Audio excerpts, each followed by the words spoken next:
No, but elections are won on the margins by a coalition of little things that hit people personally. Trump gets this. He feels your pain in the Kamala ran on democracy, which is the most important issue. But without the political skill to sell it, it added up to nothing. Meanwhile, Trump was running on, I'll make the poop go down. He never shut up about bad shower pressure, light bulbs, and low-flow toilets. It reminded me of when Chuck Schumer said in 2016 that for every blue-collar Democrat we lose in Western Pennsylvania, we're going to pick up 2 moderate Republicans in the suburbs of Philly, Ohio, Illinois, and Wisconsin. Yeah, how'd that work out? Ma is sounding the alarm, warning that his beloved Democratic Party is slipping into irrelevance, and he's not holding back. According to Maher, the DNC has become a hollow shadow of its former self, and if they don't get back on track soon, they risk turning into a political ghost brand.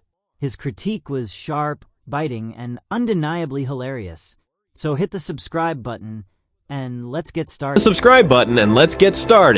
I fear the Democratic Party is at risk of becoming a ghost brand, too. Like Sears, it used to be mighty and ascendant and popular. Sears once accounted for 1% of the entire American economy and 41% of the appliance market, and built the country's tallest tower. Democrats once controlled Congress and the Supreme Court, or at least competitive. But now, even at a time when President Trump is turning 250 years of democracy into jeans shorts. Bill Maher has been watching the Democratic Party with a deeply critical eye, and what he sees genuinely concerns him. There was a time when the party was a political powerhouse, widely popular with the working class, boldly championing major causes, and drawing massive crowds wherever it went. It felt vibrant, energized, and unstoppable. Today, however, Maher argues that the same party is only a shadow of its former self. Once a unifying force, it now struggles to connect with the very voters who once carried it to victory. Its messaging feels muddled, its priorities seem scattered, and its overall relevance is increasingly being questioned. Maher warns that unless Democrats course-correct soon, by reconnecting with everyday Americans and embracing practical, results-driven solutions, they risk becoming little more than a ghost of their former glory, a party remembered more for nostalgia than for real impact. His observations are sharp, unapologetic, and, as always, delivered with his trademark humor. Democrats have their lowest rating in 35 years, 63% unfavorable. What happened? I don't know. What happened to Sears? It used to be synonymous with the American dream because it kept faith with what the customer wanted. Did we love Sears? No, but that was besides the point. You just went. It was like an Avatar movie that sold tools. According to Bill Maher, the Democratic Party has strayed far from its original purpose, and the consequences are becoming impossible to ignore. Once the go-to party for the working class, Democrats are now losing their grip on the very voters who helped build their power.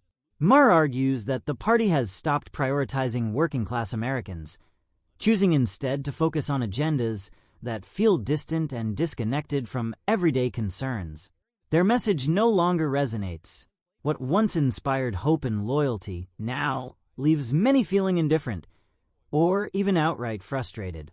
As a result, voters are walking away in large numbers, gravitating toward alternatives that speak more directly to their struggles and everyday realities. Maher warns that if Democrats continue down this path, they risk more than just losing elections. They risk fading into political irrelevance altogether. His critique is sharp, unflinching, and laced with humor, as he calls on the party to wake up before it's too late. It used to be where your family bought everything, from school clothes to appliances to your family Christmas portrait. Now, Sears is a great place to go if you want to be alone. But you better hurry, Sears used to have 3,500 stores, and now it has 5. Same thing happened to Playboy, except in silk pajamas and a captain's hat.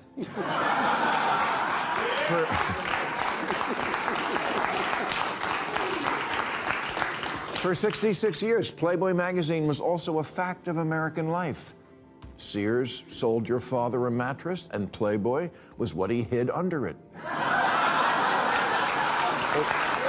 The reason Bill Maher keeps comparing the Democratic National Committee to Sears and Playboy is simple.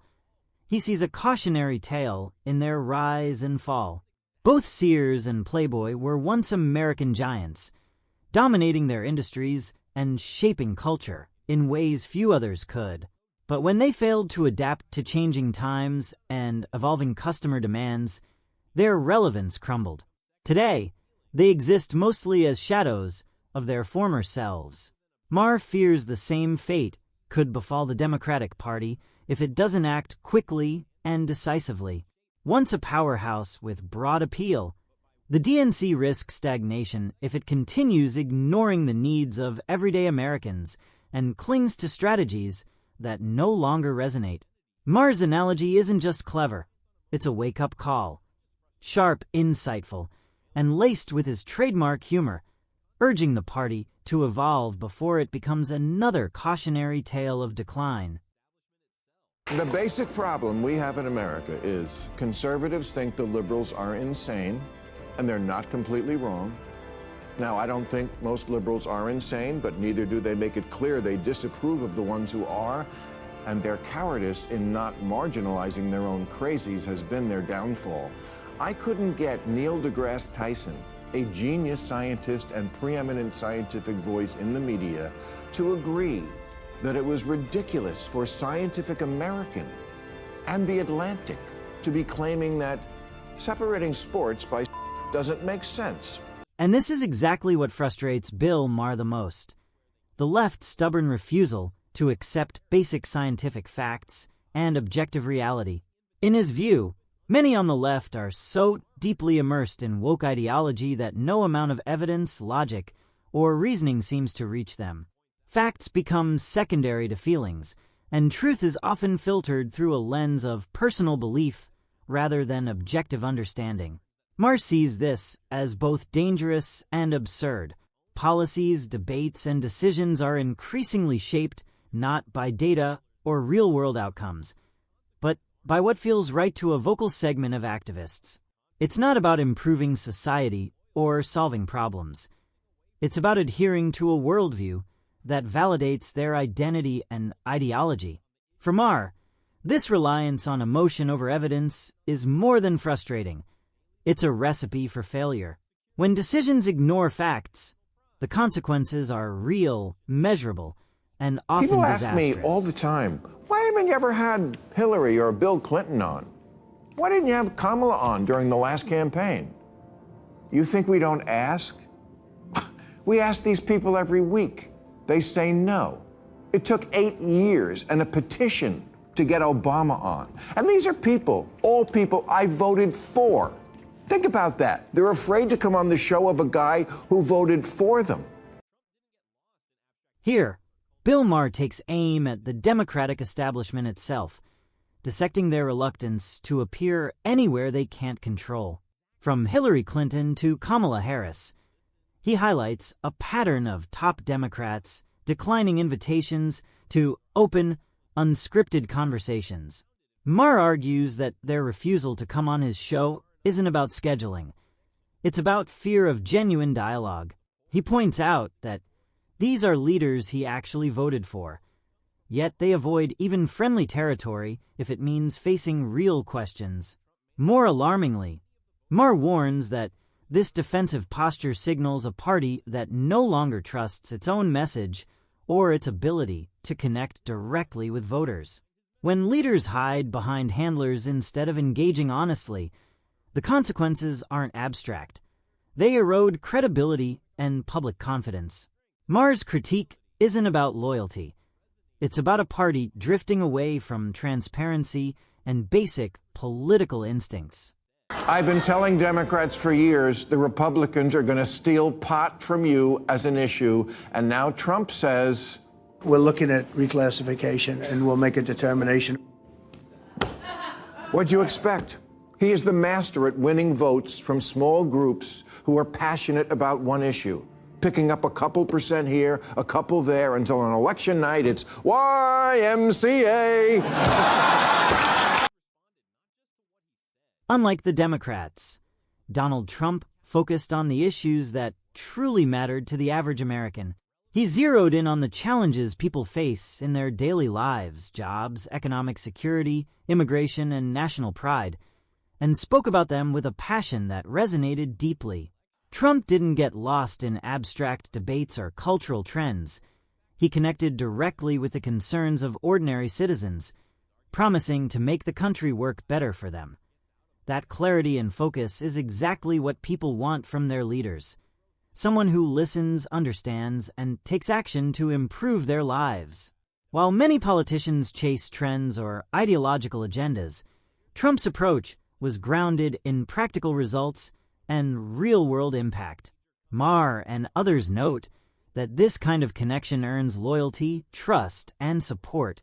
By addressing the core needs of Americans, he demonstrated that political relevance comes from prioritizing the people over politics.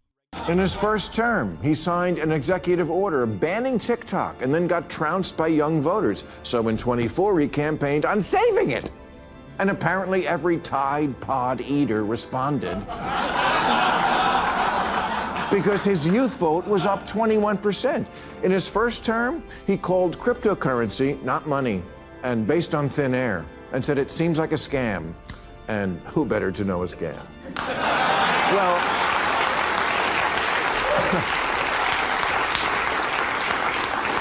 well, that was then. Now he's on more coins than Julius Caesar. Overnight, he became the crypto candidate as opposed to Biden, the crypt keeper candidate.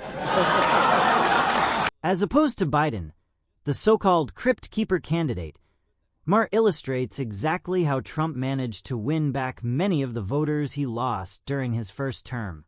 Trump recognized that his original message wasn't fully connecting with younger voters, and instead of doubling down, he adjusted his approach.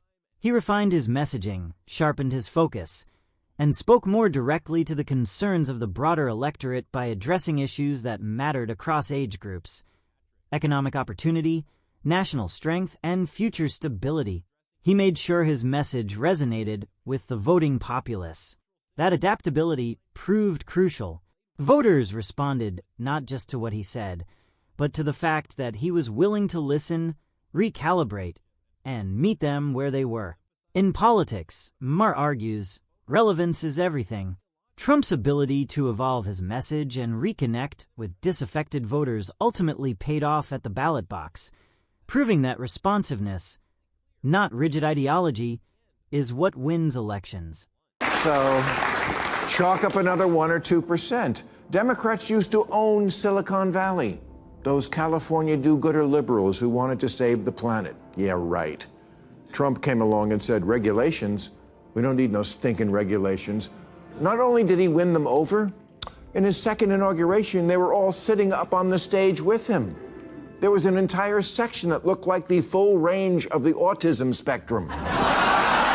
Over large parts of the tech industry by rolling back regulations that Democrats had aggressively piled onto the sector. His argument was simple. Innovation thrives when government gets out of the way. By easing regulatory pressure, Trump positioned himself as a pro-growth leader who understood how businesses operate and what they need to succeed. In contrast, Democratic-led states, especially California, have buried companies under layers